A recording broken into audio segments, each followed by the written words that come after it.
National institute of health के एक अध्ययन में कहा गया कि कोरोना संक्रमण से पैदा होने वाली इम्यून रिस्पांस दिमाग को नुकसान पहुंचा सकते हैं। साथ ही इसके चलते कम समय या फिर लंबे समय के लिए संक्रमित व्यक्ति में न्यूरोलॉजिकल लक्षण हो सकते हैं।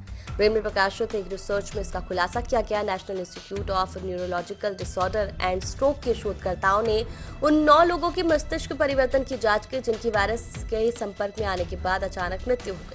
वैज्ञानिकों को इस बात के प्रमाण मिला कि एंटीबॉडी, वायरस और अन्य आक्रमणकारियों के जवाब में इम्यून सिस्टम द्वारा शरीर में बनने वाले प्रोटीन दिमाग की रक्त वाहिकाओं को लाइनिंग करने वाली सेल्स पर हमले में शामिल होते हैं। इससे दिमाग की नसों में सूजन होती है और नुकसान पहुंचता है।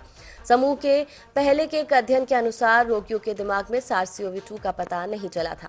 इसके मुताबिक ये था कि कोरोना वायरस मस्तिष्क पर सीधा असर नहीं करता है। ये समझना है कि SARS-CoV-2 ब्रेन डैमेज को कैसे ट्रिगर कर सकता है। NIH के अनुसार कोविड-19 रोगियों के लिए उपचार के विकास में मदद कर सकता है जिनके पास न्यूरोलॉजिकल लक्षण है।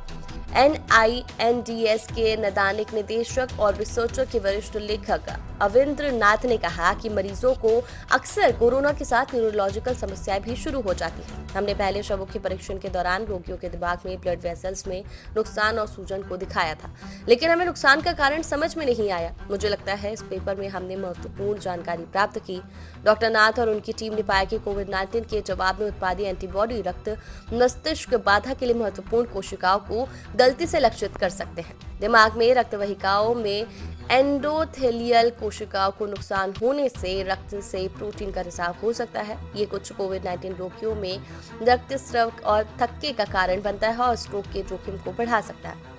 NIH के अनुसार अध्ययन में कोविड-19 के बाद सिरदर्द, थकान, स्वाद और गंध की कमी, नींद की समस्या और ब्रेन फॉग न्यूरोलॉजिकल समस्याओं में शामिल है।